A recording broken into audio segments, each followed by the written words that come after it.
The ever-increasing complexity of today's battlefield requires Marine snipers to have a detailed understanding of all the gear and weapons at their disposal.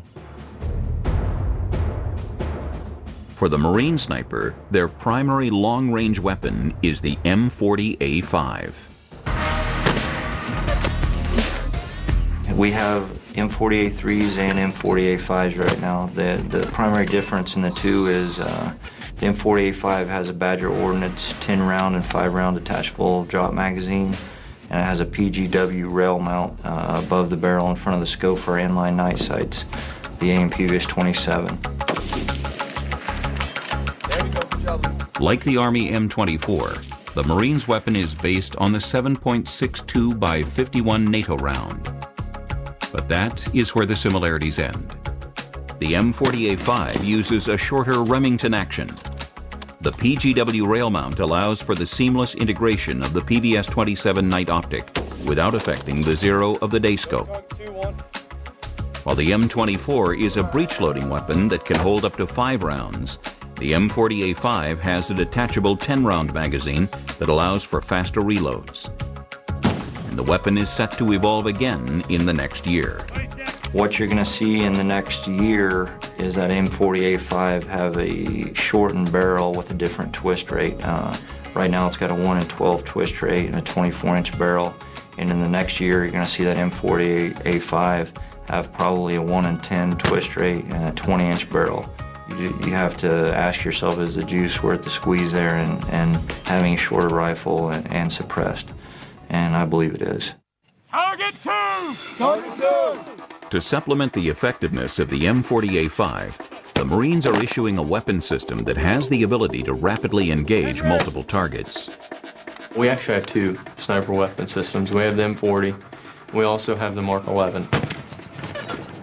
The Mark 11 is one of the latest weapon systems to be fielded. It's essentially an M16 that's chambered for a .308 and has a higher degree of accuracy. It allows us a little bit more versatility than our bolt rifle. The sniper might choose to take one or the other, he might choose to take both. Given the fact that it looks like an M16, it kind of decreases our signature when we're out walking around the streets or in an urban environment. If somebody's not paying attention, they might glance across and it looks like an M16 just like everybody else is carrying. It holds more rounds, you can engage more quickly. It's got the same Scout Sniper day scope as our M40, so all the adjustments on the scope are exactly the same as our bolt guns. The suppressed Mark 11 is going to be more advantageous, and it's going to allow us to engage rapid, multiple targets in a rapid manner. But then for those really precise long-range shots, he's definitely going to want to have his M40 there with him. The mission itself is going to kind of dictate what weapon system you want to bring. It's not just the Marine sniper's primary weapon that is evolving. All of the important gear they must take on missions has recently been upgraded. The days of the sniper just leaving the wire with nothing but his bolt gun and a pack of crackers in his pocket, those days are gone. The saying is, ounces equal pounds, pounds equal pain. And you've got to find a balance between packing gear for every possible contingency and the amount of weight that you're going to be carrying. What we've got laid out here is pretty typical, pretty indicative of what a sniper team's got at their disposal and what they're going to step off with when they leave the wire and begin conducting a mission. Depending on the size of the team we're working in, whether it's a 2-man team, 4-man team, or 6-man team, that's going to determine how many precision weapons we're taking out. And then the composition, disposition, and strength of the enemy will be a factor in the weapons outfit that we take as well. In addition to the M40A5, every member of the Marine sniper team may carry an M4 and Beretta M9. Both weapons are used for close engagements, which have become common in today's conflicts. Weapons we would also be carrying is an M203 grenade launcher and an M249 squad automatic weapon. It's a light machine gun, shoots a .556 round just like the M4. Next thing we're going to take with us is going to be optics. We've got optics for laser rangefinders, we've got optics for thermal imagery, we've got optics for nighttime operations, and then, of course, we've got optics on our actual weapon system. Your spotter's going to need an optic of his own, so he's going to be carrying the Scout Sniper Observation Telescope. It's a 40-power scope. Next is binoculars. We're going to use binoculars as our primary observation tool, and the reason we're going to use binoculars as opposed to our sniper scope is because this is 7 power and has a much larger field of view than our sniper scope. Next thing we're going to talk about are our Part2 thermals. This gives us the ability to read vapor trail and correct rounds from the spotter to the shooter in daytime or nighttime. Vector 21 Bravos. This gives us a number of capabilities. One, laser range finding, obviously. Used in conjunction with a GPS, it can give us grids to targets if we're calling in supporting arms. Periscope for observation. Use the periscope to keep from silhouetting ourselves, skylining ourselves. It makes a much smaller signature and a much smaller footprint when we're observing out of an urban area. Viper Nest, this is Viper 2. The communication system is the sniper's lifeline. Without it, he cannot be successful in the field. The saying is, comm is king. If you don't have comm, you don't have a mission. This is a Prick 119 Foxtrot. Basically the same design that we were using in Vietnam, only it's shrunk down, but essentially the same capabilities. Next radio we have today is a Prick 117. Almost unlimited communications capabilities over UHF, VHF, satellite communications.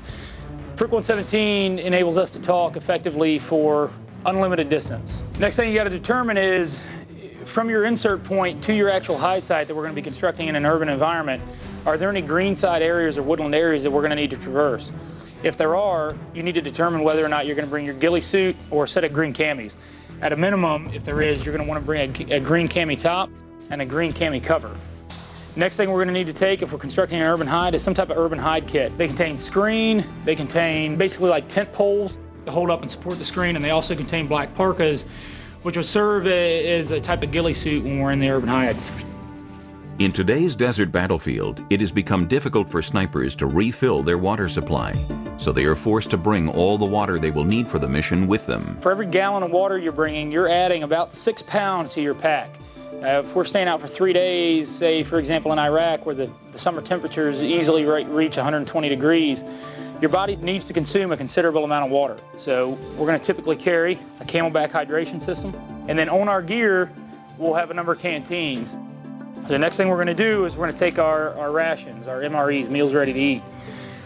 This is kind of big, it's kind of bulky, so we're going to field strip every one of our chow. Once field stripped, MREs are considerably smaller, but for a 3 to 4 day mission, the space required for food begins to add up. Any unnecessary components are going to be taken and discarded. This plastic bag we can get rid of. These cardboard boxes are unnecessary, so we're going to get rid of those. One thing we're going to want to hold on to is the actual sleeve that the MRE came in. If you're in, like, say, a greenside hide, for example, we can use these bags for defecation. You roll it up, duct tape all around it, make sure nothing was coming out, and you pack it back in your pack. We've got the contents of our MRE that we're going to keep.